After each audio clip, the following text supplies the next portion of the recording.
Massive volatility is flowing through for silver. So the price is pumped all the way up to $121, and then huge manipulators have come in, pushed the price down to $106. It's pumped back up again to $118, but live right now you can see this starting to move down again. So where is the price of silver, gold, platinum, copper going in the future?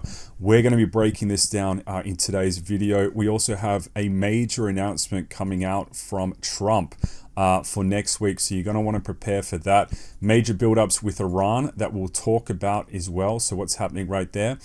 Some conflicting points of view from Ron Paul too, so we'll get his point of view. So if you're a fan of Ron Paul, guys, hit the like on the video. And at the end of the video, we're also going to talk about the future prices of silver and gold. And also, we'll talk about this question. So is it potentially wise to go get your smartphone, your computer right now? So if you're interested in buying a smartphone, because things might change rapidly, we'll talk about that very important article coming out of Zero Hedge at the end. So let's get straight into it. So you can see, honestly, right now, this is where the whales are jumping in. This is where the manipulation is starting to happen with silver.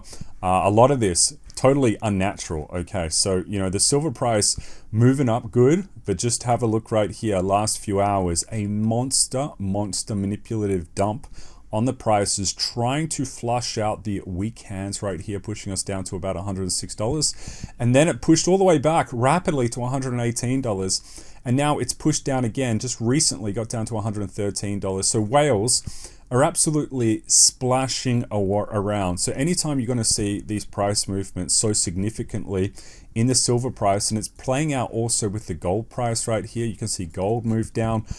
This is, textbook kind of, manipulation to some degree, because if you're going to push the price down that much, you have that much influence, and it's not really all that much connected to, other things happening.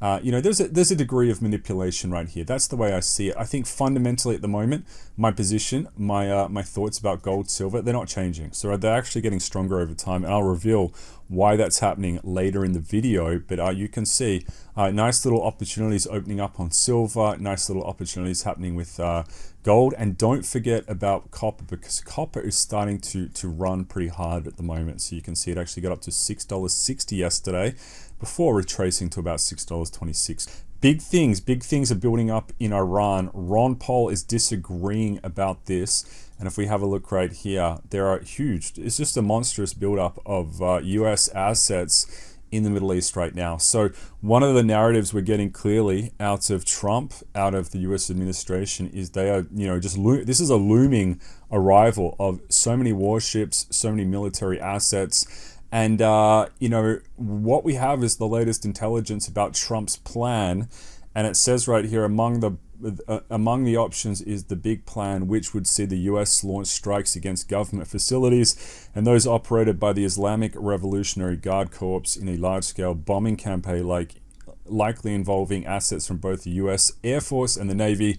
The less involved options include strikes on symbolic regime targets, allowing space for the bombings to ramp up if Iran doesn't agree to end its nuclear work, and or options such as cyber attacks on Iranian banks or tougher sanctions against the Iranian government. And, the opinion is polarized about this, because one guy who thinks this is a terrible idea, it's actually going to be no other than Ron Paul. So guys, let me know in the comment section below if you're a fan of Ron Paul. He ran hard in 2008, and his running buddy was Peter Schiff. I studied that race really closely. Let's listen to what he has to say. And remember, this guy used to be so censored back in the day. He's a great politician. He talks a lot of sense. Let's listen in. We keep seeing preparations for more and more war. The war games are dealing with Iran into the Middle East and elsewhere. The dissensions between the Europeans and the U.S. are something that wouldn't happen if you had decent foreign policy, but it still is a problem that could amount to something else, because all these countries might have to pick sides one of these times. I see, and I think you agree, Daniel, that much of this is our own doing.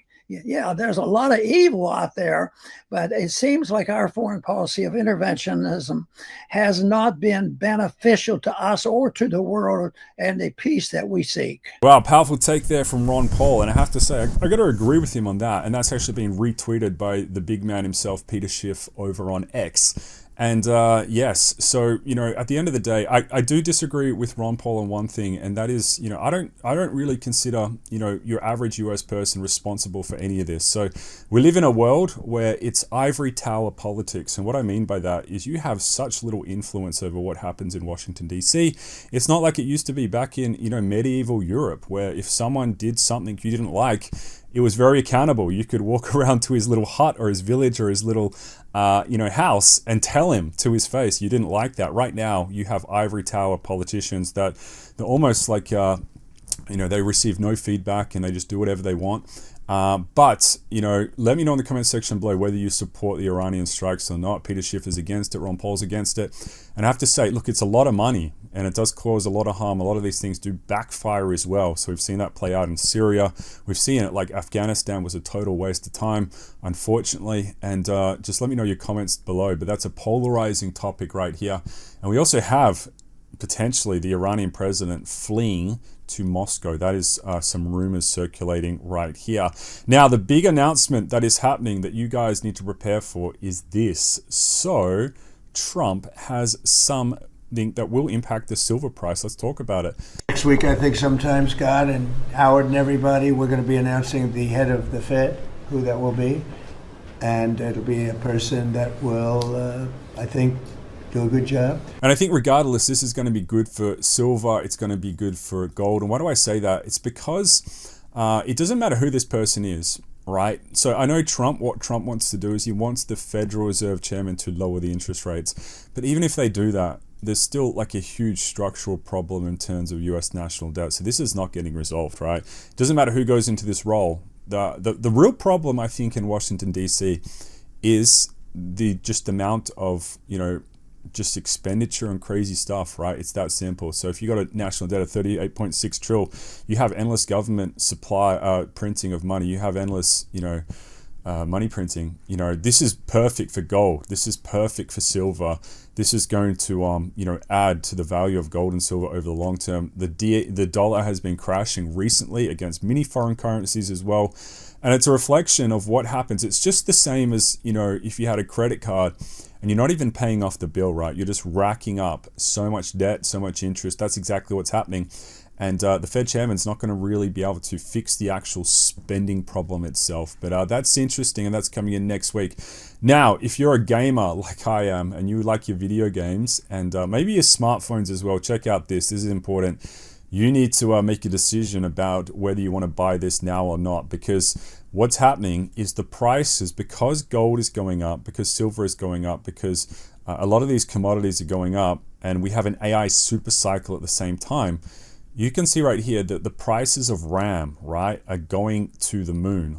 So if you're thinking about, getting yourself an RTX 5080 like I am, and 32 gigabytes or 64 gigabytes of RAM, I have to say, unfortunately, right now, the whole entire gaming market, workstation market, mobile phone market might go to the moon, but go to the moon in the wrong way. So unfortunately, this might be going up, but maybe it's good for me because I'm really tempted to buy a computer, but I know I shouldn't, because if I start to install video games, I'm not going to be very productive on my my economic analysis, because I tend to get quite addicted to video games like PUBG and Warcraft 3 and all those types of games. So maybe I shouldn't, but this is just something important to have on the radar. So if you are a gamer, and you are thinking about buying PCs, it says right here, if you want to buy any consumer goods, PCs or smartphones, do it now, as it is for sure all the prices will be increased. Take an average PC, for example, the ratio of memory chips in the BOM cost has increased from 15% to 40%. So basically, this is all going up, guys. So yes, we are getting gains in gold and silver, but this is also flowing straight into our consumables for electronics. And I do think, look, even though we are seeing volatility swing around, what am I doing in the market right now? So I'm holding. And once I get more cash accumulated, I will be doing another dollar cost average into gold, silver, platinum. And that's what I'm seeing long term in the market. Because look, I think the big things to really understand, and this is not what you're going to find on other channels, is I actually start to think there's some real big structural problems in the economy. And you know, gold, silver, platinum, copper, these are looking like lifeboats about what could potentially come next. So if you want to find out what comes next, guys, subscribe to the channel, because we will talk about it coming up in the future. But again, you know, the market's talking. It's telling us, you know, every chart paints a story, and it's telling us that people are moving to the lifeboats right now. That's what's happening in the world. It's getting volatile. And I still am very, very bullish about the long-term, you know, movements. I've seen big predictions come out for $8,000 for gold. I saw that come out from JP Morgan. And honestly, yeah, we could see 10,000. We could see 15,000 potentially. Long-term silver, you know, don't rule out $500. You know, potentially long-term, we could do something crazy as well. So as always, look, anytime you're investing into any type of asset class, have a plan, have a strategy in place. Understand it is, you know, risky. There's risk involved. Do have an understanding of your thing. I'm comfortable with what I'm doing in the market, and have your own plan. But I really hope you do make lots of money. Really appreciate you tuning in. If you got any value out of this video, please do me a favor, hit the like button.